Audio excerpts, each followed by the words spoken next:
चलिए, नमस्कार प्यारे साथियों, कैसे हैं आप लोग। उम्मीद है शानदार, जिंदाबाद, जबरदस्त होंगे और बहुत ही बेहतरीन तरीके से अपनी तैयारी में लगे होंगे। तो कैसे हैं आप लोग, जल्दी से एक बार क्लास के साथ जुड़ जाएंगे और मुझे बताएंगे कि आपको मेरी आवाज आ रही है या नहीं आ रही है। कल की क्लास की शुरुआत करें फिर, है ना। कल हमने क्या पढ़ा था, उससे आगे आज हम चीजों को लेकर के चलने वाले। तो जल्दी से एक बार क्लास के साथ जुड़ जाएं और मुझे बताएंगे कि सब कुछ ओके है। देखो, कल की क्लास का एक बार रिपीटेशन में कर देता हूं आप लोगों के लिए कि लास्ट टाइम हमने क्या देखा था। मुद्रा की शुरुआत करी थी हमने लास्ट टाइम, आज उसके सेकेंड पार्ट की हम बात करेंगे। तो कल हमने दरअसल ये देखा था कि मुद्रा जो है, बैंकों का राष्ट्रीयकरण भी हमने देखा था, 14 बैंक हमने लिखी थी, बैंकों का विलय, और मुद्रा की हमने शुरुआत करी थी। कल मैंने ये बताया था कि मुद्रा जो है वो क्या है, तो एक विनिमय का माध्यम है, मीडियम ऑफ एक्सचेंज जो है ना। तो विनिमय का माध्यम कौन है मेरे साथियों, मुद्रा विनिमय का माध्यम है, ठीक है। फिर मैंने बताया कि ये जो मुद्रा है ये भुगतान के लिए स्वीकार की जाती है ना। तो किसी भी देश में जो भी मुद्रा है वहां की, वो उसके भुगतान के रूप में स्वीकार की जाती है। ये भी मैंने आपको यहां पर बताने की कोशिश की थी कल, ठीक है। इसके आगे फिर मैंने आपको बताया था कि मुद्रा के अलग अलग प्रकार है, जैसे धातु मुद्रा जिसका निर्माण धातु से हो, कागजी मुद्रा जिसका निर्माण कागज से हो, प्लास्टिक मुद्रा जिसका निर्माण प्लास्टिक से हो, स्मार्ट मनी को क्रेडिट कार्ड और डेबिट कार्ड को कहा जाता है, डिजिटल करेंसी जो इलेक्ट्रॉनिक रूप में हो, जिसका कोई भौतिक अस्तित्व न हो, जैसे ई रूपी। ये ई रूपी की अगर मैं चर्चा करूं ना मेरे प्यारे भाई, तो ये जो ई रूपी है ना, ई रूपी ये 2022 में आरबीआई द्वारा जारी की गई है। ये जो ई रूपी है इसको किसके द्वारा जारी किया गया, तो 2022 में इसको आरबीआई ने जारी किया अभी, है ना। उस रूप में क्या बोलते हैं, पायलट प्रोजेक्ट के रूप में। अगला हार्ड करेंसी जिसकी डिमांड ज्यादा हो, जैसे अमेरिकी dollar, soft currency, hot money, ये सब बता दिया था। मैंने कल बताया था क्रिप्टो करेंसी के बारे में, और क्रिप्टो करेंसी में मैंने बताया था कि एक प्रकार की वर्चुअल मुद्रा है और ये ऑनलाइन क्रिएटेड डिजिटल करेंसी है, और ये किसी भी केंद्रीय बैंक के द्वारा जारी नहीं की जाती, नहीं उसके द्वारा इसको ऑपरेट किया जाता है, संचालित किया जाता है। ये ब्लॉकचेन तकनीक पर आधारित है और इसका विकास 18 अगस्त को किसके द्वारा किया गया था, तो याद रखना इसका विकास किया गया था मेरे प्यारे भाई, किसके द्वारा, तो याद रखिएगा साकोशी नकामोटो, जापान के व्यक्ति हैं, इनके द्वारा। और इसकी व्यापारिक शुरुआत 2009 से की गई। इसका कोई भी भौतिक अस्तित्व नहीं है, ये भी मैंने बता दिया था। और कानूनी मान्यता देने वाला पहला जो देश है अल सल्वाडोर है, ये भी आपको मैंने बताया था। साथ ही साथ मैंने ये भी बताया था कि इसको कानूनी मान्यता 9 जून 2021 को दी थी, और अल सल्वाडोर जो है वो पहली बिटकॉइन सिटी के रूप में भी स्थापित करने की बात यहां पर की गई हो। ओके, चलो, तो मैं आपको कुछ क्रिप्टो करेंसी या डिजिटल करेंसी बता देता हूं कि उसका विकास जो है वो मेरे साथियों किस व्यक्ति के द्वारा किया गया है ना। तो मैं इसी के आगे आपको कंटिन्यू करके चीजों को बता देता हूं, लेकिन ऊपर वाली चीजों को मैं पहले डिलीट कर देता हूं क्योंकि इनका मतलब नहीं है हमें, क्रिप्टो करेंसी तक हमें ये चीजें देखना है। तो कुछ मैं आपको क्रिप्टो करेंसी के बारे में यहां पर बताने की कोशिश करता हूं। तो सबसे पहले तो मैं आपको ये बताता हूं मेरे साथियों कि कौन कौन सी क्रिप्टो करेंसी है, ठीक है। तो यहां पर देखना आप, मैं एक तरफ क्या लिखूंगा, एक तरफ क्रिप्टो करेंसी लिखूंगा, उसकी शुरुआत लिखूंगा और फिर उसका विकास किसके द्वारा किया गया इसके बारे में मैं जानकारी आपको दूंगा, ठीक है। तो आइए जरा,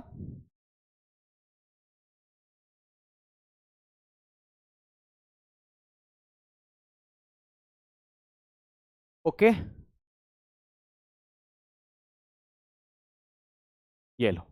तो मैं यहां पर लिखता हूं मेरे साथियों, सबसे पहले तो crypto currency, crypto currency Hindi में ही लिख देता हूं, क्रिप्टो करेंसी। देखो, रुचि भी है आप लोगों की, पढ़ना भी है आपको, तो लिख लो, है ना। और मैं यहां पर क्या लिखूंगा कि इसको कब शुरू किया गया, इस क्रिप्टो करेंसी को कब शुरू किया गया और इसका विकास किस व्यक्ति के द्वारा किया गया, है ना। ऐसे सवाल आपकी परीक्षा में आते हैं, तो इसको हम कर लेते हैं। मैंने बिटकॉइन के बारे में तो आपको बता ही दिया कि संतोषी नकामोटो के द्वारा 2009 में इसका विकास किया गया। एक है लाइट कॉइन, याद रखना है क्या नाम है, लाइट कॉइन, LITECOIN। तो इसको हम लिखेंगे लाइट कॉइन, लाइट कॉइन के नाम से आप इसे जानते हैं। ये जो लाइट कॉइन है ये भी एक प्रकार की क्रिप्टो करेंसी है, याद रखना है। और 2011 में इसका विकास किया गया था, किसके द्वारा, चार्ल्स ली के द्वारा, किसके द्वारा, चार्ल्स ली। तो चार्ल्स ली के द्वारा मेरे साथियों इसका विकास किया गया था। क्या नाम है इसका, लाइट कॉइन। ये भी एक प्रकार की क्रिप्टो करेंसी ही है, याद रखना है। एक है इथेरियम, इथेरियम बोलते हैं इसको, किसके नाम से जानते हैं, इथेरियम के नाम से आप इसे जानते हैं। और अगर सवाल पूछा जाए कि इथेरियम का जो विकास है वो कब किया गया, तो इथेरियम का विकास 2015 में किया गया। किसके द्वारा? विटालिक बर्टारन के द्वारा, है ना। तो 2015 लिखेंगे और ये लिखेंगे विटालिक बर्टारन, विटालिक बर्टारन, बर्टारन के द्वारा मेरे साथियों इसका विकास किया। किसका? इथेरियम का। तो भले ये याद ना हो लेकिन ये याद होना चाहिए कि लाइट कोइन आपका हो गया, एक आपका इथेरियम हो गया, एक रिपल, रिपल मेरे साथियों इसका 2012 में विकास किया गया है। रिपल का विकास कब किया गया? 2012 में किया गया है ना। और किसके द्वारा किया गया अगर पूछा जाए तो क्या जवाब दोगे? तो क्रिस लाइन के द्वारा। किसके द्वारा? क्रिस लाइन के द्वारा। अगर याद हो तो कर लीजिएगा, नहीं तो कोई जरूरत नहीं है। क्रिस लाइन, है ना, क्रिस लाइन के द्वारा मेरे साथियों इसका विकास किया गया है। ठीक है। इसके अलावा अगर मैं बात करूं, रिपल के अलावा अगर आप देखेंगे तो एक है मेरे साथियों Dangi coin, doggy coin, doggy, doggy जैसे कुत्ता होता है ना वैसे ही, तो डॉगी क्वाइन जो है इसका भी विकास किया गया है। तो लिखेंगे doggy coin, doggy, doggy coin, है ना। और डॉगी क्वाइन का जो विकास है वो कब किया गया? तो याद रखिएगा 2013 में। किसके द्वारा? तो जैक्सन पामर के द्वारा। तो 2015 और क्या लिखेंगे? जैक्सन पामर, क्या बोलेंगे? जैक्सन पामर, है ना। 2015 लिखा दिया, 13 क्या लिखेंगे? Jackson Palmer. तो जैक्सन पामर के द्वारा मेरे साथियों इसका विकास किया गया।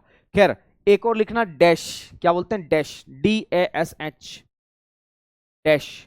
तो डैश भी एक प्रकार की बिटकॉइन है। इसका विकास 2014 में, है ना, किसके द्वारा? इवान डफील्ड के द्वारा।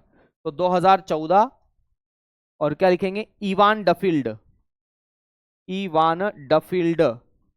भले ये याद हो या ना हो लेकिन मेरे दोस्त आपको ये पता होना चाहिए कि ये सारी की सारी जो है आपकी क्रिप्टो करेंसी के उदाहरण है। जैसे बिटकॉइन है ना, वैसे ही आपकी लाइट कॉइन है, वैसे ही आपका इथेरियम है, वैसे ही आपका रिपल है। तो ये आपको चीजें पता होना चाहिए। ओके, ये चीजें आपको पता होना चाहिए। चलो अब मैं कुछ बातें आपको ऐसी बता देता हूं जिनके बारे में आप पहले से जानते हैं, कुछ थोड़ी थोड़ी बातें, है ना। कौन कौन सी बातें जरा वो देखना। तो भारत सरकार की जो मुद्रण इकाइयां है उनकी हम बात करते हैं। मुद्रण इकाइयां का मतलब समझते हैं? प्रिंटिंग प्रेस यूनिट की हम बात करेंगे। तो देखो डायरेक्टली हम लोग अगर लिखे मेरे साथियों तो क्या लिख सकते हैं हम लोग? तो मैं क्या करूंगा कि आप लोगों को पॉइंट वाइज चीजों को लिखवा देता हूं। जैसे इंडिया सिक्योरिटी प्रेस कहां पर है? अगर आपसे पूछा जाए कि इंडिया सिक्योरिटी प्रेस कहां पर है तो क्या जवाब दोगे? तो याद रखना है India security press, India security press, है ना। तो याद रखना है इंडिया सिक्योरिटी प्रेस या इंडियन सिक्योरिटी प्रेस के नाम से भी आप इसे जानते हैं। क्या लिखेंगे? India security press.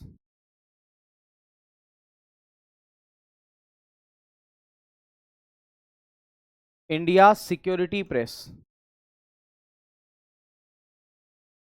India security press के नाम से आप इसे जानते हैं। तो ये कहां पर है मेरे साथियों? बता सकते हैं आप लोग इंडिया सिक्योरिटी प्रेस कहां पर है? तो याद रखना है इंडिया सिक्योरिटी प्रेस जो है ये आपके मेरे साथियों नासिक में है। कहां पर है? नासिक। और नासिक कहां पर पड़ता है? महाराष्ट्र में पड़ता है ना, महाराष्ट्र में पड़ता है। फास्ट चल रहा हूं मैं? ओके, मैं स्लो चल लेता हूं, है ना, स्लो।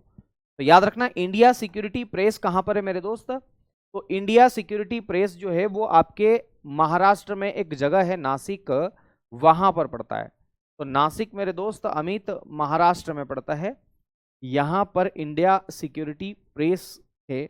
जरूर आप लोग याद रखना है। 6 बार तो मैं ही बोल चुका हूं, है ना। अगर अभी भी याद नहीं आ रहा इसका मतलब है कि आपका ध्यान किसी और जगह है, यहां तो नहीं है। ठीक है। फिर अगला लिखना करेंसी नोट प्रेस, ये भी मेरे साथियों नासिक में ही है। तो लिखेंगे currency note press, currency note press. और ये भी कहां पर है? नासिक में।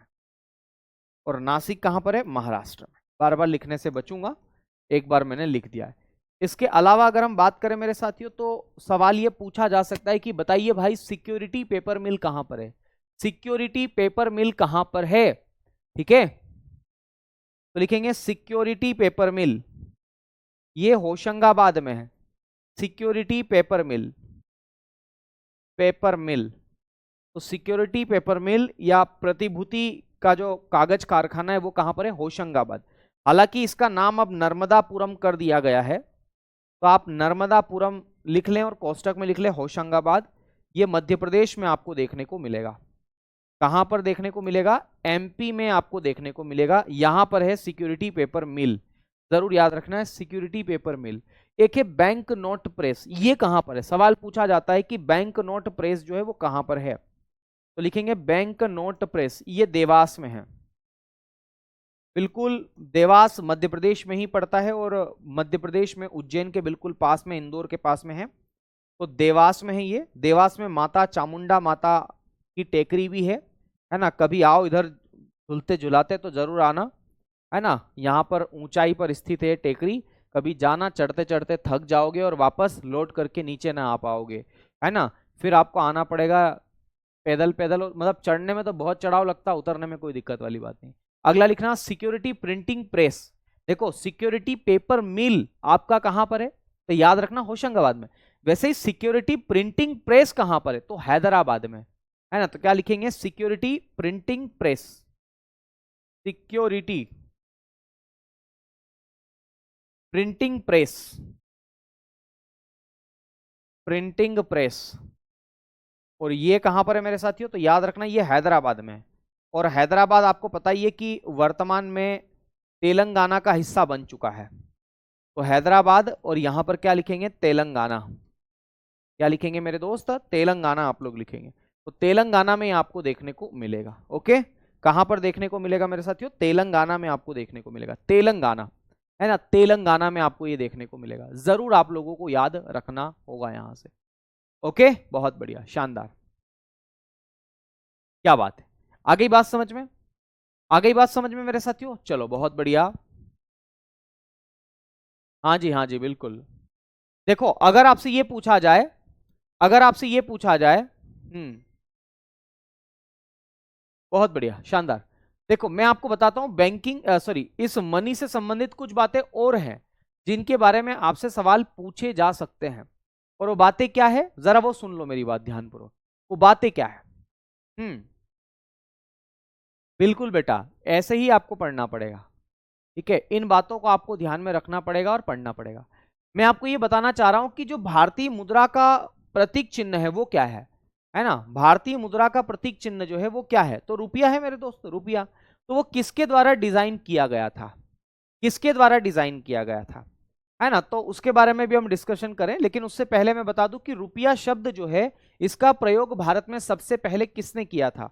तो शेरशाह सूरी ने मेरे साथियों रुपया शब्द का प्रयोग किया था। क्या लिखेंगे? शेरशाह सूरी, शेरशाह सूरी, इसने मेरे साथियों रुपया शब्द का प्रयोग किया था, या रुपया शब्द दिया था 1544 में। क्या लिखेंगे? 1544 में इसने क्या दिया था? रुपया शब्द, रुपया शब्द प्रयोग किया था। ठीक है, तो रुपया शब्द का प्रयोग इसके द्वारा सबसे पहले शेरशाह सूरी के द्वारा किया गया था, याद रखना है। और उस समय एक चांदी का सिक्का था, उसको रुपया रुपया कहा जाता था, है ना। चांदी का सिक्का जो था उसको रुपया कहा जाता था, ये बात आपको याद रखना है। चलो इसके आगे हम कुछ और बातें लिख सकते हैं। और क्या लिख सकते हैं? अगले पेज पर ही लिखना पड़ेगा मुझे लग रहा है, कोई बात नहीं। देखो भारत के अंदर ना टकसाल कहां पर है? टकसाल समझते हो? टकसाल, टकसाल का मतलब समझते हो क्या? टकसाल का मतलब होता है कि भारत के अंदर मेरे साथियों नोट, नोट क्या, ये जो सिक्के होते हैं ना, ये कहां कहां छापे जाते हैं? आपको पता है सिक्के कहां कहां छापे जाते हैं मेरे प्यारे भाई? अगर आपको पता हो तो बिल्कुल मुझे बताइए कि कहां कहां ये सिक्के छापे जाते हैं, है ना। हाँ बिल्कुल मीना जी, बिल्कुल बात करेंगे, है ना। ये सिक्के कहां कहां ढाले जाते हैं? टकसाल बोलते हैं उनको, है ना, टकसाल बोलते हैं। ठीक है, कमेंट करके मुझे बताओ आप लोग कि सिक्के कहां कहां ढाले जाते हैं। 4 जगह ढाले जाते हैं ना, उन चारों के नाम आप मुझे बताना। उससे पहले एक बात समझ लो मेरे साथियों कि ये जो मुद्रा है ना, ये जो भारतीय नोट है, इसके पीछे कुल कितनी भाषा है? तो भारतीय नोट पर कुल कितनी भाषा है, ऐसा सवाल भी आपकी परीक्षा में पूछा जा सकता है। तो भारतीय नोट पर कुल कितनी भाषा है? तो भारतीय नोट पर कुल भाषा की संख्या कितनी है? भारतीय नोट पर कुल भाषा की संख्या कितनी है? अगर ऐसा सवाल पूछा जाए तो याद रखना हिंदी और अंग्रेजी को मिला करके इसमें 15 भाषा है। तो हिंदी और अंग्रेजी सहित हिंदी और अंग्रेजी सहित अगर हम चर्चा करें तो कुल मिलाकर के 17 भाषा आपको देखने को मिलेगी। अभी मैंने 15 बोल दिया था, वो हिंदी और अंग्रेजी को छोड़ करके था, है ना। तो मेरे साथियों भारतीय नोट पर अगर पूछा जाए कि कुल भाषा कितनी है, तो हिंदी और अंग्रेजी सहित मेरे साथियों 17 भाषा है। सहित कुल भाषा कितनी है, तो कुल मेरे साथियों 17 भाषा है, 17 लैंग्वेजेस है। ठीक है, ये 17 भाषा आपको, है ना, एक किसी भी भारतीय नोट पर देखने को मिल जाएगी। 17 भाषा मेरे साथियों, कितनी भाषा है, 17 भाषा है, 17 बहुत बढ़िया, शानदार। तो 17 भाषा आपको यहां पर देखने को मिलेगी। कितनी भाषा मेरे दोस्त, 17 भाषा आपको देखने को मिलेगी। ओके, आगे बात समझ में आप लोगों को, बताओ यहां तक की बातें ओके हैं, बढ़े आगे बढ़े। तो कितनी भाषा है मेरे दोस्त, 17 भाषा, 17।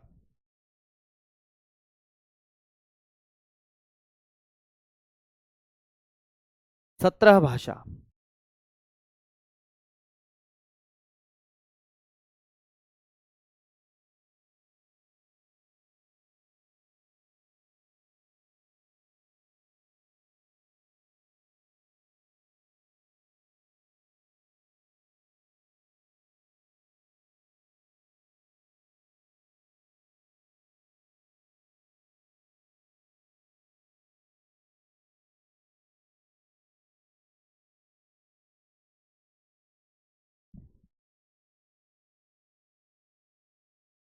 चलो इससे आगे की हम चर्चा करते हैं।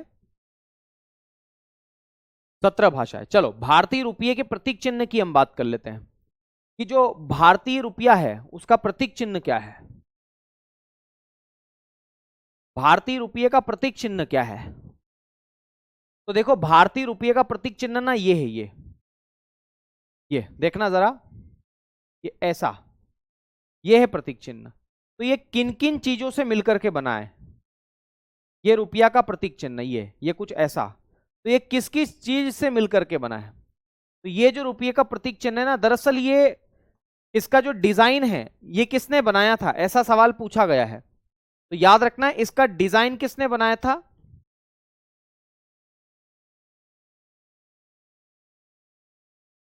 तो इसका डिजाइन बनाया था उदय कुमार नाम के व्यक्ति ने। किसने बनाया था, उदय कुमार नाम के व्यक्ति ने। तो लिखेंगे उदय कुमार, क्या बोलेंगे, उदय कुमार के नाम से आप इसे जानते हैं, उदय कुमार।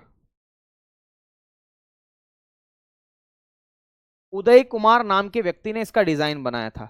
सवाल पूछा जा सकता है, सवाल पूछा जा सकता है कि ये जो उदय कुमार व्यक्ति है ये कहां से संबंधित है। ये आईआईटी बॉम्बे के छात्र थे मेरे साथियों, है ना। ये कहां के छात्र थे, आईआईटी बॉम्बे के छात्र। तो आईआईटी बॉम्बे के ये छात्र थे, आईआईटी बॉम्बे के ये छात्र आपको देखने को मिलेंगे, है ना। तो याद रखना आईआईटी बॉम्बे के छात्र मेरे साथियों ये थे, और ये मुंबई में पढ़ाई करते थे, इन्होंने डिजाइन बनाया था। इन्होंने इस डिजाइन को मेरे दोस्त याद रखना है, इन्होंने इस डिजाइन को दरअसल 2 भाषाओं से मिलकर के बनाया था। एक तो हिंदी भाषा, हिंदी भाषा, और एक थी मेरे साथियों अंग्रेजी भाषा। इन दोनों के वर्णों के मेल से इसको बनाया था। तो हिंदी भाषा और अंग्रेजी भाषा, इन दोनों के वर्णों का इसमें प्रयोग किया था इन्होंने। आपको मैं बता दूं हिंदी भाषा की लिपि कौन सी है, देवनागरी लिपि है, देवनागरी लिपि।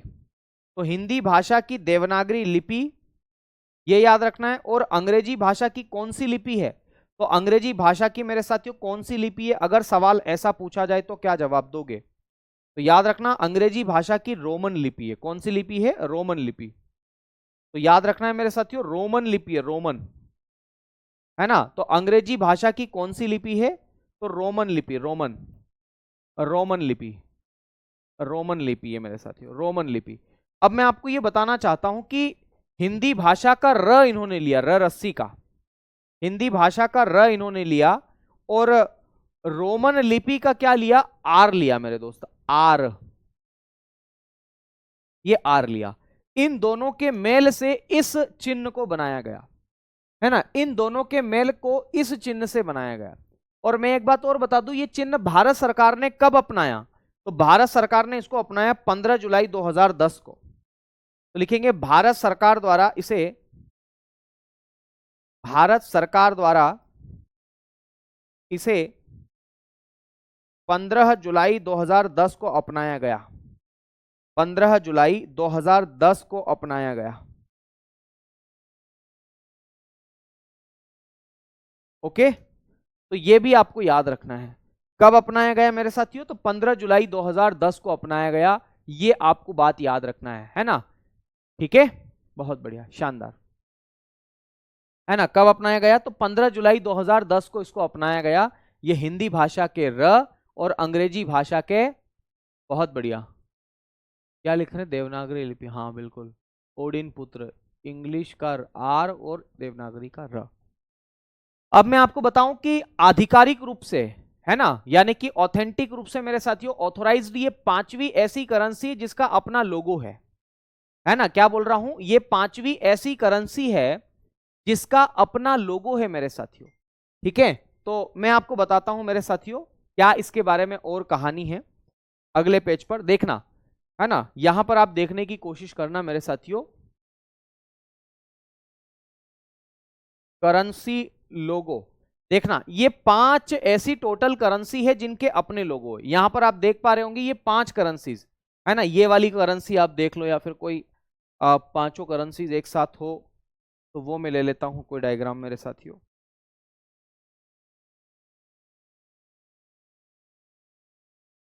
हम्म,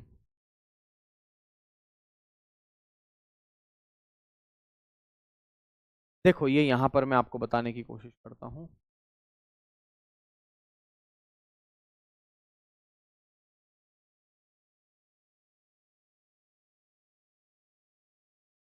करेंसीज के लोगों की हम बात करें,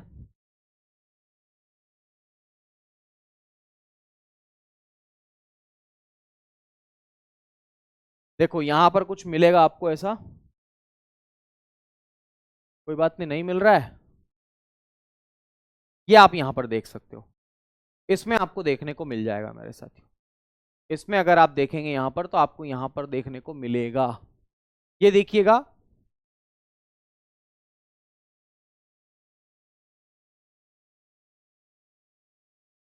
पीएनजी में हो रहा है, ठीक है, हो रहा है। देखो यहां पर आप इसे देखें मेरे दोस्त, तो ये 5 ऐसी करेंसी है, ये 5 ऐसी करेंसी, कहां चली गई भाई करेंसी? ये रही, है ना? ये 5 ऐसी करेंसी है मेरे साथियों जिसके अपने लोगो है, जिसके अपने लोगो है। और ये कौन कौन सी करेंसीज है तो ये आप यहां पर देख सकते हैं, है ना? तो ये कुछ ऐसी करेंसी जिनके अपने लोगो है मेरे दोस्त, जिनके क्या है? अपने लोगो है, इंटरनेशनल करेंसी सिंबल, है ना? तो याद रखना ये करेंसी सिंबल है इसके, है ना? इंटरनेशनल करेंसी सिंबल है मेरे साथियों, है ना? मैं आपको बता दूं कि ये कौन कौन से सिंबल है और कहां कहां है। तो आप इसमें देखोगे तो ये जो ऊपर वाला आपको सिंबल देखने को मिल रहा है इसको हम बोलते हैं डॉलर। इसको क्या बोलते हैं? डॉलर। तो आपको पता है मेरे साथियों ये डॉलर है, इसको बोलते हैं यूएस डॉलर, अमेरिकी डॉलर के नाम से भी आप इसे जानते हैं, अमेरिकी डॉलर, अमेरिकी डॉलर आप इसे कह सकते हैं। ठीक है, ये नीचे आप देखोगे वाई जैसा, ये वाई बना हुआ है, 2 डंडे नीचे खींचे हुए हैं, इसको हम लोग बोलते हैं जापानी येन, है ना? तो ये जापान की एक ऐसी मुद्रा है मेरे साथियों जो कि अपना एक मुद्रा या अपना एक लोगो इसके पास में है। ठीक है, बुक में 15 भाषा दे रखा है। अब मैंने क्या लिखवाया कि कुल भाषा हिंदी और अंग्रेजी मिला करके 15 भाषा है। ठीक है, सॉरी 17 भाषा है।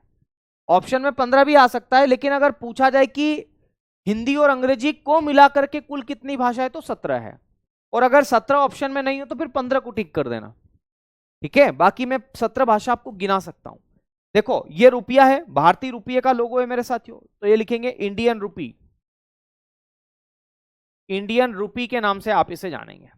इसके अलावा यूरो की हम बात करें तो सी लिखो उल्टा और इसके अंदर 2 डंडे खींच दो। आ गई बात समझ में? ये मेरे साथियों कौन सी मुद्रा है तो याद रखना इसको बोलते हैं यूरो, यूरो यूरोपियन देश की मुद्रा है। ये ब्रिटिश पाउंड है मेरे साथियों, कुछ ऐसा करके ऐसा कर दो और बीच में डंडा खींच दो, इसको बोलते हैं ब्रिटिश पाउंड। क्या बोलते हैं इसको? ब्रिटिश पाउंड के नाम से आप इसे जानते हैं। तो ये कुल 5 ऐसी मुद्रा है जिनके अपने लोगो है, है ना। कुल कितनी ऐसी मुद्रा है जिनके अपने लोगो है, तो ये केवल 5 ऐसी मुद्रा है जिनके अपने लोगो है मेरे साथियों, अपने एक प्रतीक चिन्ह है। आ गई बात समझ में? तो ये भी आपको यहां पर याद रखना। अच्छा, इसके अलावा मैं बात करूं मेरे दोस्त, तो इसके अलावा हम चर्चा कर सकते हैं कि 1 रुपए का जो नोट है उस पर किसके हस्ताक्षर होते हैं। तो 1 रुपए का नोट, 1 रुपए के नोट के बारे में हम चर्चा करें। ये जो 1 रुपए का नोट है, आपने कभी देखा 1 रुपए का नोट मेरे साथियों? नहीं देखा क्या? अभी दिखाता हूं, देखो मेरे पास था भी सही।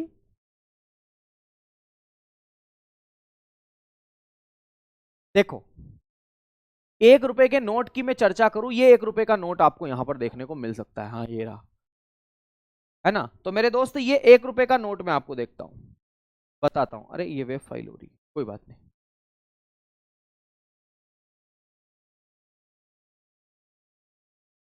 हाँ, देखो मजा आ जाएगा। 1 रुपए का नोट दिख गया, यहां पर देखना, ये 1 रुपए का नोट है। अब आप ही मुझे बताना कि इस 1 रुपए के नोट पर किसके हस्ताक्षर है ना। ये नोट आपको दिखाई दे रहा है ना, दिखाई दे रहा होगा मेरे ख्याल से। देखो, मैं थोड़ा सा इसके अंदर कहीं शायद ऐसा फीचर्स कहीं ना कहीं देखा था मैंने, जो जूम करता है इसके अंदर,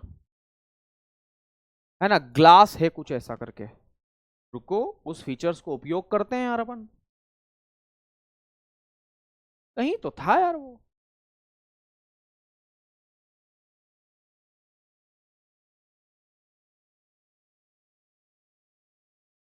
मिले हो तुम हमको बड़े नसीबों से। अच्छा, ये रहा, ये रहा, ये रहा।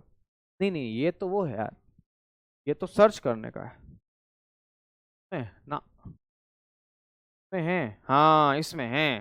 देखो, स्पॉटलाइट की मैं बात, मैग्नीफायर, ये रहा, ये रहा, है ना। इसमें देखना, ये 1 रुपए का नोट है ना, इसके पास में मैं आपको बताता हूं। ये देखो, ये क्या लिखा हुआ है, ये क्या लिखा हुआ है। अब आप ही देखो इसमें क्या लिखा हुआ, वित्त सचिव लिखा हुआ है। आ गई बात समझ में? क्या लिखा हुआ है? वित्त सचिव लिखा हुआ है। तो मेरे दोस्त, ये वित्त सचिव के हस्ताक्षर है। ये लिखो फाइनेंस सेक्रेटरी। तो 1 रुपए के नोट पर किसके हस्ताक्षर होते हैं? वित्त सचिव के हस्ताक्षर होते हैं। ये 1 रुपए का नोट है ना। ये भारत सरकार, देखो क्या लिखा है, भारत सरकार। ये लिखा है भारत सरकार। भारत सरकार का मतलब है गवर्नमेंट ऑफ इंडिया। तो ये भारत सरकार के द्वारा जारी किया जाता है। ये देखो, ये सिक्का है ना, ये लोगो इसका, है ना। और किसके हस्ताक्षर है? वित्त सचिव के हस्ताक्षर है। तो अगर आपसे ये पूछा जाए कि 1 रुपए के नोट पर किसके हस्ताक्षर होते हैं, तो क्या जवाब दोगे? तो 1 रुपए का जो नोट है वो भारत सरकार के वित्त मंत्रालय द्वारा जारी किया जाता है। भारत सरकार के वित्त मंत्रालय, भारत सरकार के वित्त मंत्रालय द्वारा जारी किया जाता है, द्वारा जारी किया जाता है, जारी, इशू किया जाता है। तो इसको भारत सरकार का वित्त मंत्रालय इशू करता है। फिर सवाल यह पूछा जा सकता है कि इसके ऊपर हस्ताक्षर किसके होते हैं, तो याद रखना है वित्त सचिव के हस्ताक्षर होते हैं, है ना। तो यहां पर लिखेंगे हस्ताक्षर किसके होते हैं मेरे साथियों? वित्त सचिव के। इसके ऊपर किसके हस्ताक्षर होते हैं? वित्त सचिव के। वित्त सचिव के हस्ताक्षर होते हैं। और ये जो वित्त सचिव है मेरे साथियों, ये वित्त मंत्रालय का ही है ना। फाइनेंस सेक्रेटरी के हस्ताक्षर होते हैं। सर, ये जो जूम कर रहे हो उसको क्या बोलते हैं? मैग्नीफायर बोलते हैं, मैग्नीफायर शायद, है ना। तो आ गई बात समझ में आप लोगों को? तो वित्त सचिव के हस्ताक्षर हो रहे हैं। अब देखो, ये इतनी बातें भी आपको स्पष्ट होगी मेरे ख्याल से। एक बार बताओ तो, यहां तक की बातें स्पष्ट है क्या सब लोगों को? जल्दी से बता देंगे कि हाँ सर, यहां तक की बातें ओके है। जल्दी से बता दो कि हाँ सर, यहां तक की बातें हमको सबको ओके है, हम आगे बढ़ सकते हैं। ठीक है,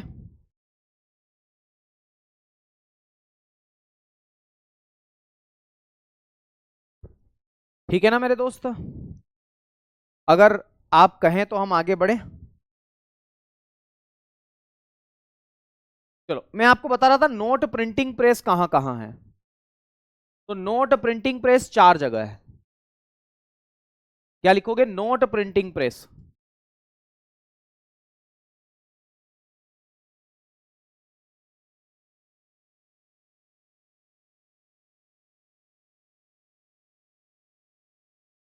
तो नोट प्रिंटिंग प्रेस कहां कहां है मेरे दोस्त? मैंने क्या बताया कि 4 स्थान पर है, 4 जगह है।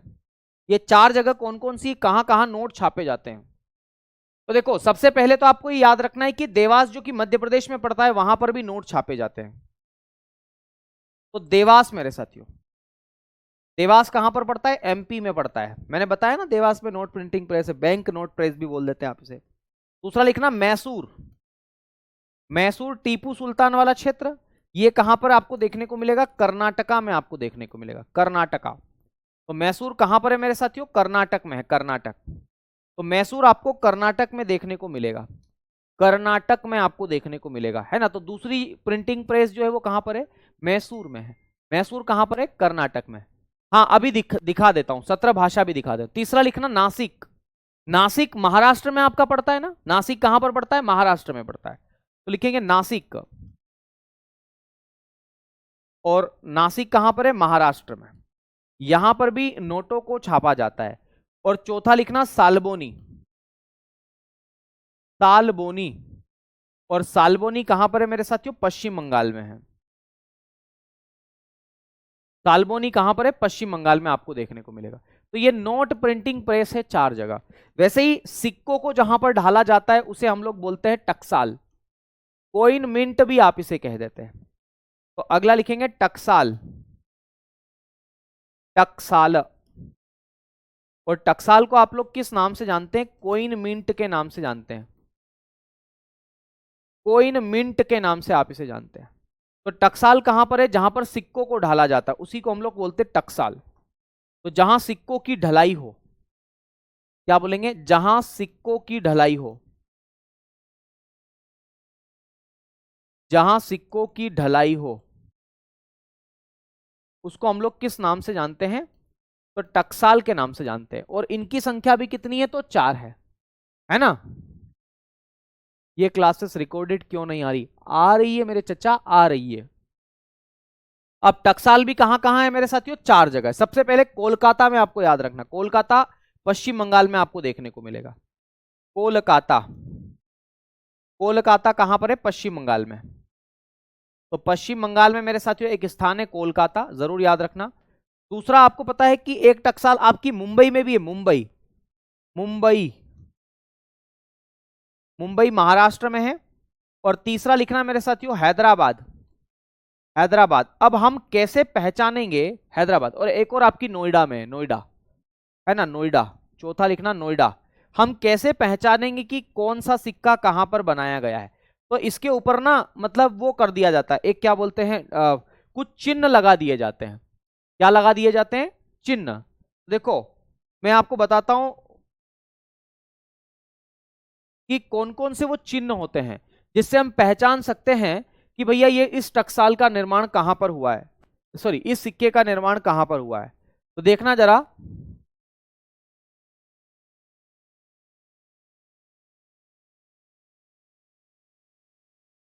देखना, ये आपको यहां पर देखने को मिलेगा, ये देखो, ठीक है। ये यहां पर आप देखना, इसको मेरे साथ ही, बहुत ही प्यारी चीज है ये। इसको अगर आप एक बार समझ गए ना पूरी पिक्चर, तो बहुत ही आसान रहेगी आपको समझने में। इसमें देखिएगा आप लोग कि ये जो टकसाल है या ये जो मेरे साथियों मिंट है, कहां पर बनी है, कौन सा सिक्का कहां पर बना है, इसको हम कैसे जानेंगे? तो इसको हम ना ऐसे जान सकते हैं, टकसाल यानी कि जहां पर सिक्कों की ढलाई हो। इसको थोड़ा सा मैं अगर नीचे करूं तो सेट हो सकता है। जहां सिक्कों की ढलाई हो, ढलाई मतलब सिक्के बनाए जाए, ओके। तो उसी को हम लोग किस नाम से जानते हैं? टकसाल के नाम से जानते हैं। अब यहां पर लिखने से अच्छा है कि इस पेज को ही मैं लगा दूं, ताकि आपको एक मोटा मोटा अंदाज मिल सके कि कौन सा कहां पर है ना। ये देखिएगा,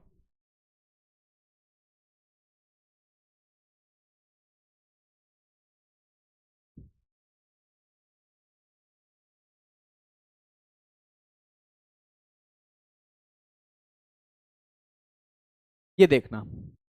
अगर अगर आपको पता करना है कि मेरे साथियों कोलकाता में जो है वो कौन सा सिक्का बना है, मान लो आपके पास में अलग अलग सिक्के हैं, तो अगर किसी भी सिक्के पर कोई भी चिन्ह नहीं है, मतलब कोई भी आकृति नहीं है मेरे साथियों, नो मार्क, अगर कोई भी आकृति नहीं है, कोई भी डॉट नहीं है, कोई स्टार नहीं है, तो आप समझ जाना कि मेरे साथियों वो कोलकाता में बनाया गया है, कोलकाता में बना है।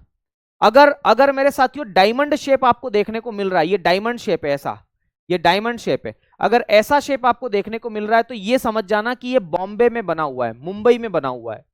अगर आपको बी लिखा हुआ दिख रहा है, बी, तो इसका मतलब है कि वो बॉम्बे में आपको बनाया गया है। अगर एम दिख रहा है तो इसका मतलब है कि वो बॉम्बे में, मुंबई में बनाया गया है।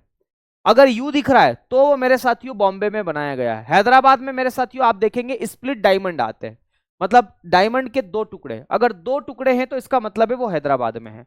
अगर मेरे साथियों डायमंड के अंदर एक डॉट है तो इसका मतलब है कि वो हैदराबाद में बना हुआ है। अगर स्टार है तो इसका मतलब है कि वो हैदराबाद में, और केवल मेरे साथियों डॉट है, डॉट, तो इसका मतलब समझ जाना कि वो क्या, कहां पर बना हुआ है, नोएडा में बना हुआ है। ठीक है, ठीक है, चलो भाई, एक कॉमन समस्या आप लोगों की आ गई है, वो क्या पता है सर, इससे वो एग्जाम निकल जाएगा, इससे वो एग्जाम निकल जाएगा, इससे फलाना एग्जाम निकल जाएगा, ढिकाना निकल जाएगा। यार एक बात बताओ, जिस चीज की तैयारी कर रहे हो उसकी तैयारी करो ना। ये रफ्तार बैच है आपकी, है ना, ये आपके ग्रुप डी के लिए, तो आप उसकी तैयारी करो ना। आप इससे दुनिया भर की तैयारी क्यों कर रहे हो, है भाई? क्योंकि हर एक चीज का सिलेबस है ना, उस सिलेबस को ध्यान में रखते हुए हमें चीजों को पढ़ाना पड़ता है ना। तो ऐसा क्यों करते हो आप, ये बताओ। ऐसा करोगे तो आपका ही नुकसान होगा, मेरा थोड़ी ना होगा। चलो अब मैं आपको एक बात बताता हूं कि जो नोट है, जो भारतीय नोट है, उनका कलर कौन सा है और उनके पीछे आकृति कौन सी है। ठीक है, हालांकि साइज भी पूछी जाती है पर इतनी महत्वपूर्ण नहीं रही वो अब आजकल। मैं आपको बताता हूं मेरे साथियों इसके अंदर कि भारतीय नोट के ऊपर किस किस की आकृति है और क्या क्या कुछ कहानी इसके बारे में, वो हम थोड़ी सी चर्चा करते हैं। कोई बात नहीं, लिखवा देता हूं। तो मैं लिखता हूं भारतीय नोट का रंग, रंग का मतलब क्या होता है, कलर। भारतीय नोट का रंग, दूसरा लिखेंगे भारतीय नोट का रंग, रंग यानी कि कलर मेरे साथियों। इसके अलावा हम बात करें उस पर आकृति, आकृति, है ना। तो आ जाओ जरा देख लेते हैं कि कौन सा रंग है, कौन सी आकृति है और क्या बातें हैं। 10 रुपए के नोट की हम चर्चा करें, सबसे पहले 10 रुपए के नोट से ही हम चर्चा कर लेते हैं। चलो, तो याद रखना है 10 रुपए का जो नोट है उसका कलर क्या है। तो 10 रुपए के नोट का कलर आपको क्या, कौन सा दिखाई देगा मेरे साथियों, जल्दी से बताओ। 10 रुपए के ऊपर जो नोट का कलर है वो कौन सा कलर है, तो याद रखना चॉकलेटी ब्राउन कलर है। और उसके ऊपर किसकी आकृति देखने को मिलेगी आप लोगों को, तो यहां पर लिखेंगे चॉकलेटी ब्राउन।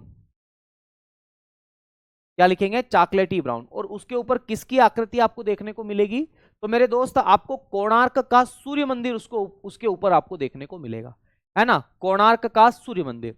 तो क्या लिखेंगे, कोणार्क सूर्य मंदिर, कोणार्क सूर्य मंदिर आपको देखने को मिलेगा, कोणार्क का सूर्य मंदिर आपको देखने को मिलेगा। और ये किस राज्य में है कोणार्क का सूर्य मंदिर, तो याद रखना है मेरे साथियों, उड़ीसा में। इसे ब्लैक पेगोडा के नाम से भी जाना जाता है, ब्लैक पेगोडा किसको, तो ये कोणार्क के सूर्य मंदिर को ब्लैक पेगोडा बोल देते हैं। फिर इससे थोड़ा बड़का नोट आता है मेरे साथियों, और वो नोट आता है 20 रुपए का नोट। और अगर आप देखोगे ना तो 20 रुपए के नोट का जो कलर है वो थोड़ा सा पीला कलर है, चमकीला पीला आप बोल सकते हैं, या हरा पीला भी आप इसे बोल सकते हैं, है ना। तो लिखेंगे अगला 20 रुपए का नोट। और 20 रुपए का जो नोट है ये थोड़ा हरा पीला नोट है, हरा पीला, चमकीला पीला भी बोल सकते हैं, हरा पीला भी आप इसे याद रख सकते हैं। और इसके पीछे ना महाराष्ट्र में एक गुफा है जिसका नाम है एलोरा की गुफा, उसकी आकृति है मेरे साथियों। तो लिखेंगे एलोरा की गुफा, एलोरा की गुफा, एलोरा की गुफा। और ये कहां पर पड़ती है, महाराष्ट्र में पड़ती है। कहां पर पड़ती है मेरे प्यारे भाई, महाराष्ट्र में आपको देखने को मिलेगी। 20 रुपए का नोट हो गया। इससे बड़ा नोट आता है मेरे साथियों 50 रुपए का नोट। मैं भी नए नोट की बात कर रहा हूं, 50 रुपए का नए नोट की। तो 50 रुपए का जो नया नोट है उसका रंग है गुलाबी बैंगनी रंग, क्या बोलते हैं, गुलाबी बैंगनी। और हम्पी का रथ मेरे साथियों इसके ऊपर आकृति में देखने को मिलेगा, हम्पी का रथ, हम्पी का रथ, है ना, हम्पी का रथ मेरे साथियों, है ना, हम्पी का रथ। और ये हम्पी का रथ जो है वो कौन से राज्य में आपको देखने को मिलेगा, तो ये कर्नाटक में आपको देखने को मिलेगा। विजयनगर साम्राज्य के द्वारा बनाया गया ये और कर्नाटका में है। और इसका रंग जो है वो कैसा है, तो 50 रुपए का नोट जो है वो गुलाबी बैंगनी रंग का है। तो याद रखेंगे गुलाबी बैंगनी रंग, हालांकि मुझे पहले ही लिखना था लेकिन कोई बात नहीं, गुलाबी बैंगनी रंग का है ये, ठीक है, गुलाबी बैंगनी रंग का है मेरे साथी। ओके, इससे बड़का नोट आता है 100 रुपए का नोट, 100 रुपए का नोट आता है, और इसका जो कलर है वो है लेवेंडर, है ना, कौन सा है, लेवेंडर, लेवेंडर कलर आपको याद रखना है, लेवेंडर कलर। और इसके ऊपर जो है वो किसकी आकृति है, तो गुजरात के पाटन जिले में एक बावड़ी है, हमारे यहाँ उसको बावड़ी बोल देते हैं, अलग अलग क्षेत्र पर उसको अलग अलग नाम से जानते हैं, कहीं कुआ बोल देते हैं, कहीं क्या बोलते हैं, तो उसे ना गुजरात में वाव बोलते हैं, वाव, वाव नहीं बोलते हैं, बाव, बाव, बाव का मतलब बावड़ी है ना, बावड़ी का शॉर्ट फॉर्म है वो। तो रानी की वाव, किसकी बावड़ी है वो, तो रानी की बावड़ी है वो, रानी की बाव, है ना। तो ये कहां पर पड़ता है आपका, गुजरात में पड़ता है, गुजरात के पाटन जिले में, है ना, गुजरात के पाटन जिले में। आ गई बात समझ में। चलो अगला लिखेंगे, इससे बड़का नोट आता है 200 रुपए का नोट, और 200 रुपए का जो नोट है मेरे साथियों उसका कलर होता है चमकीला पीला, चमकीला पीला। और अगर आप मध्य प्रदेश में एक स्थान है जिसका नाम है मेरे साथियों रायसेन जिला, हालांकि रायसेन से वो ज्यादा दूर है, विदिशा के ज्यादा पास में है, सांची का स्तूप, उसकी आकृति उसके पीछे बनी हुई है, सांची के स्तूप की।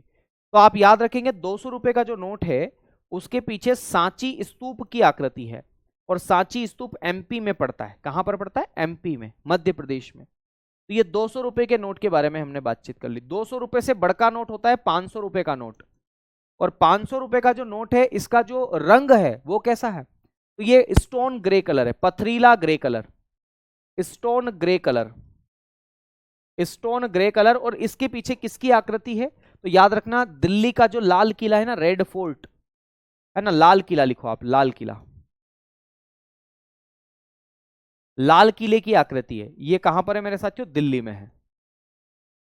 अभी किसी एक लड़की ने सुप्रीम कोर्ट में याचिका दायर की थी, और वो दायर ये की थी कि बहादुर शाह जफर की पड़पोती हूं मैं, और भारत सरकार ने मेरे पिताजी या हमारे जो पूर्वज थे उनके किले पर अधिकार कर रखा है, लाल किले पर, हमें वापस लौटाया जाए इसे। तो सुप्रीम कोर्ट ने कहा कि निकल जाए यहां से, नहीं तो चप्पल निकाल के मारूंगा। ठीक है, मतलब देखो यार कैसी कैसी बातें करते हैं, क्यों मजाक कर रही हो बालिका, है ना।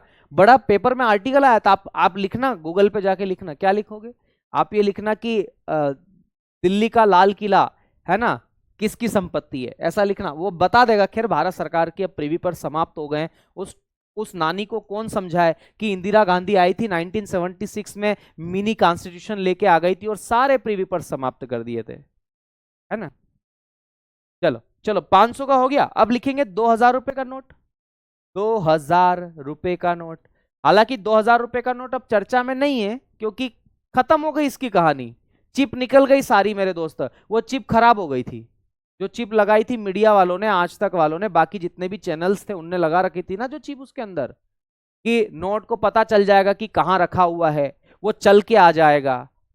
जब शुरुआत हुई थी तब देखा होगा आपने किस तरीके से, मतलब मीडिया क्या काम कर रही है। मीडिया को जनता की आवाज बनना चाहिए, वो जनता की आवाज नहीं बनती, वो फर्जी आवाज बनती है।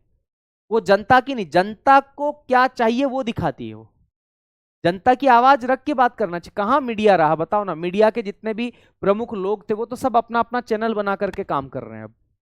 क्यों, क्योंकि मीडिया स्वतंत्र रही ही नहीं है। मीडिया का जो वास्तविक काम है वो तो कर ही नहीं रही है। वो देख लो, रेडियो मिर्ची सुन लो, 102 क्या नाम है, 102.5 चैनल फ्रीक्वेंसी पे जाके सुनना थोड़ा विविध भारती, और ये आनंद आदमी आ जाए तो मुझे बता देना, ऐसा मन करेगा कि पुरानी पिक्चर ही देख ले। तो याद रखना 2000 रुपए का जो नोट है इसका कलर कैसा है, तो इसका कलर है मैजेंडा। हालांकि अब तो ये चर्चा से बाहर हो गया लेकिन फिर भी। और इसके पीछे किसकी आकृति है, तो मंगलयान की आकृति, मंगलयान, अंतरिक्ष में आपको देखने को मिलेगा, स्पेस में मंगलयान। ठीक है, तो ये कहानी भी आपको याद होना चाहिए। क्यों होना चाहिए, बहुत बढ़िया। हाँ वही एबीपी न्यूज ने सब जितनी भी न्यूज, कोई न्यूज किसी काम की नहीं। वर्तमान में कौन देखता है इन न्यूज को, ये बताओ। कोई नहीं देखता भाई, मैं तो नहीं देखता, कई दिन हो गए नहीं देख पाता हूं। टीवी चलती कहाँ है आजकल, तो यूट्यूब चलता है, यूट्यूब। ठीक है, तो एक बात बता रहा हूं मैं केवल, मुझे इनसे कोई लेना देना नहीं है मेरे प्यारे भाई। ठीक है ना, इतनी बात समझ में आ गई आप लोगों को मुद्रा से संबंधित। अब मैं आपको वो बता देता हूं मेरे साथियों जिसके बारे में आपको इंतजार है। क्या इंतजार है? वो मैंने बताया था ना कि इसके ऊपर कितनी कुल भाषा है। तो मेरे साथियों इस नोट पर कुल कितनी भाषा है, तो किसी भी नोट पर कुल भाषाओं की संख्या की अगर हम बात करें तो 17 भाषा है। और वो 17 भाषा कहां कहां है, कैसे है, वो मैं आपको बताता हूं। देखो जरा, है ना, तो language, language of on notes. देखो यहां पर इस इमेज को आप देखना, एक इमेज मिलेगी आपको, ये वाली इमेज बहुत ही प्यारी इमेज है आपकी, है ना। इस इमेज को भी नहीं देखना चाहते हो तो इसको देख लो, ये और प्यारी इमेज है ना। एक दिन बैठना पड़ेगा मुझे भी, इन सभी इमेज पर काम करना पड़ेगा थोड़ा। चलो आ जाओ, आओ बेटा आओ। देखो ये रही इमेज। इस इमेज की मैं बात करूं ना, इस इमेज में आप देखना, ये इमेज मैं यहां पर लगा रहा हूं। ये इमेज में कहां पर लगा रहा हूं, तो यहां पर लगा रहा हूं मेरे साथ। ये 10 रुपए का नोट है, 10 रुपए के तुरतुरे, सुना आपने? तो ये 10 रुपए के कुरकुरे मत खाना, बस यहां पर जो लिखा हुआ ना बेटा उसको देख लेना। कहां गया वो हमारा मैग्नीफायर, ये रहा मैग्नीफायर। देखो भाई, ये देखो सारे के सारे भाषा अभी बता दूंगा, है ना। देखो ये भाषा गिनो, सबसे ऊपर 1, फिर 2, 3, 4, नीचे आ जाओ 5, 6, 7, 8, फिर नीचे आ जाओ 9, 10, 11, 12, 13, फिर नीचे आ जाओ 14, 15। ये 15 भाषा है कि नहीं है? मुझे बताओ इसमें एक भी जगह आपने हिंदी या अंग्रेजी देखी क्या? नहीं, आपको नहीं पता चल रहा? लो इधर आओ, अब देखो, असमिया, बंगाली, गुजराती, कन्नड़, कश्मीरी, कोंकणी, मलयालम, मराठी, नेपाली, ओरिया, पंजाबी, संस्कृत, तमिल, ओ संस्कृत भी है, तमिल, तेलुगु, उर्दू। सवाल हो सकता है घुमा फिरा करके ये पूछ ले कि कौन सी भाषा नोट पर नहीं है। तो ऐसे तो 15 है, हिंदी और अंग्रेजी दोनों को मिला लेंगे तो कितनी हो जाएगी? 17 हो जाएगी। कितनी हो जाएगी? 17 हो जाएगी। तो नोट पर कुल भाषा की संख्या कितनी है? 17 है। आ गई बात समझ में? ओके, लव यू बेटा। ठीक है, तो इतनी सारी बातें आपको समझ में आ गई, बोलो जय राम जी की। आ गई ना बात समझ में? तो बेटा ये सारी की सारी बातें नोटों से संबंधित है, मुद्रा से संबंधित है। अब एक बात और समझ लो, एक बात और समझ लो मेरे साथियों ध्यानपूर्वक।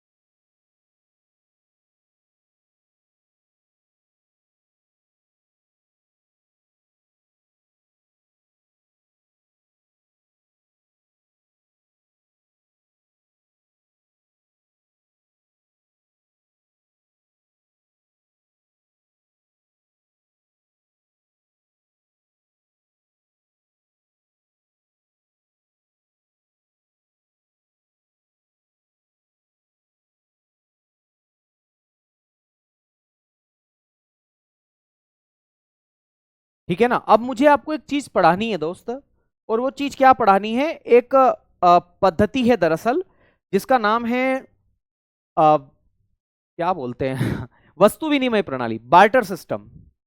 तो बार्टर सिस्टम पढ़ाना है मुझे, वो कल पढ़ा दूंगा मैं आपको। और कल मुद्रास्फीति की शुरुआत भी कर दूंगा कि महंगाई क्या चीज होती है ना। तू चीज बड़ी है मस्त, वैसे ही महंगाई बड़ी है मस्त। मस्त या खराब? आप लोगों के लिए एक होमवर्क दे रहा हूं कि महंगाई अच्छी होती है या बुरी होती है, ये आप लोग मुझे बताएंगे, है ना। तो कल आप लोग सब लोग याद करके आना कि महंगाई अच्छी होती है कि बुरी होती है। क्या याद करके आओगे कि महंगाई अच्छी होती है कि बुरी होती है? ठीक है, बहुत बढ़िया सर, लाइट नहीं आ रही है, क्या करें? गुड क्वेश्चन, है ना। चलो तो आज के लिए इतना ही करेंगे, अब शेष वार्ता आपसे करेंगे कल। ठीक है ना, तो उम्मीद करता हूं आपने ये सारी चीजें अच्छे से पढ़ी होगी, समझी होगी, समझने की कोशिश भी करी होगी, है ना। और अगर आप ऐसे ही पढ़ते रहे, समझते रहे, तो फिर तो कोई दिक्कत वाली बात ही नहीं है, धीरे धीरे सब चीजें समझ में आ जाएगी, है ना। धीरे धीरे हर चीज समझ में आ जाएगी, क्योंकि हर चीज आसानी से समझ में आ जाती है। ओके, चलो भाई, मिलते हैं आपसे कल, नए वीडियो, नए उत्साह, नई उम्मीद, नई रफ्तार के साथ, नई रफ्तार बेच में। तब तक के लिए नमस्कार, शुक्रिया, धन्यवाद, जय महाकाल।